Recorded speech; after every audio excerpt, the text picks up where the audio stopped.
अस्सलामुअलैकुम वरहमतुल्लाहि वबरकातुहू। जनाब आज दोस्तों की फरमाइश से माशाल्लाह नागरा बीतल और ब्लैक बीतल अमृतसरी माशाल्लाह पठोरा ले आंदे ने। माशाल्लाह खूबसूरत चीज़ां पियां और बड़े दोस्त आखदे फौजी भाई पलाई वास्ते सानू बकरे चाहिए 2023 की कुर्बानी के जेडे लगन वाले होवन जनाब।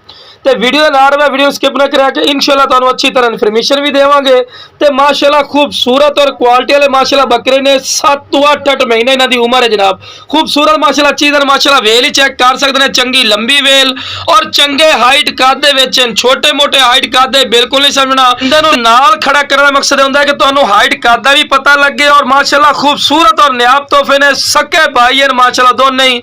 तो खूबसूरत बिल्कुल चमकदार पशम में और A+ क्वालिटी दे माशाल्लाह बकरे और जनाब आंडी बकरे कोई खस्सी नहीं बिरा आंडी बकरे ने डबल हड्डी दे विच ते फोट में नला दे विच दोनों ही सके भाई हैं और ब्रीडिंग क्वालिटी वाले माशाल्लाह बकरे ने। वाइट आंख दे विच ने कन्ना दे लेंथ भी चेक कर सकते हैं, लंबे कान और तोता फेस, वाइट आंख, चिपटे सिंग और पशम माशाल्लाह कमाल दी माशाल्लाह पशम में। तो लो जनाब फेस ब्यूटी चेक करो माशाल्लाह और झालर भी अच्छी खासी है माशाल्लाह और बिल्कुल खीरे पठोरे कोई बिरा दुंदे या चौके नहीं बिरा पठोरे ने। तोता फेस है बिल्कुल बरीक पशम दे विच ने और रबड़ दी कर चमड़ी चकींदी जैसी और नागरा पट्टी भी चेक कर सकते हैं। और जिथों छिकसो माशाल्लाह बिल्कुल ढिली चमड़ी दे विच ढिली चमड़ी का फायदा होता बिरा के बड़ा वाली चीज की निशानी होती है।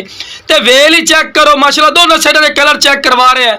तो दोनों वेखो बिल्कुल तीर वाली कर सीधी और माशाल्लाह A+ क्वालिटी दे विच और जनाब ये नस्ल है जी अच्छी खुराक दसो तो जनाब 150 kg 200 kg तक वजन कर जाते हैं। तो खूबसूरत माशाल्लाह चीज ने ब्रीडिंग वास्ते भी A+ ही ने और 2023 की कुर्बानी वास्ते भी। तो लो जनाब दूसरे नंबर ते आ गए ने माशाल्लाह ये लाल शेड ही देंदा और ब्लैक भी ज्यादातर शेड देंदा। खूबसूरत माशाल्लाह चीज है क्योंकि सके भाई हैं। तो लो जनाब जिथों छिकसो रबड़ वाली कर चमड़ी चकींदी जासी और पशम वेखो चमकदार पशम और ढिली चमड़ी। तो लो जनाब खीरे बठोरे कोई धुंधे चौके नहीं माशाल्लाह। हाइट काद भी चेक करो चंगे हाइट काद है, उम्र सिर्फ 6 तो 7 महीने लेकिन लगते इस तरह पैन जिवें 10 तो 12 महीने दे माशाल्लाह पठोरे। क्यों बिराए माशाल्लाह क्वालिटी और हुसन होंदा है और माशाल्लाह खूबसूरती तुहाडी अक्खां दे सामने पई। तो लो बिरा टोर फिर के बिरा विखा रहे कि माशाल्लाह हुसन वाली चीज़ां ने। तो इहदे नाल दे अगर मंडी चला जाओ या किसी अयाली कोल पुछ ले तो बिरा एक पठोरे दा डिमांड 60-60 हज़ार रुपये एक पठोरे की डिमांड करसी।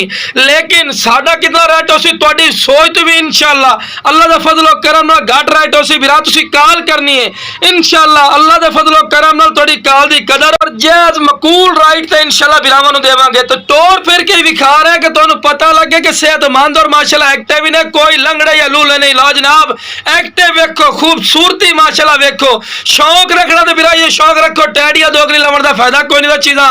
तो हुसन वाले पठोरे ने बनने वाली चीज़ ने बिरा 100% बनने वाली चीज़ है। तो बंदे नाल खड़ा किया तो कद वेखो माशाल्लाह कितना माशाल्लाह हाइट जा रही है।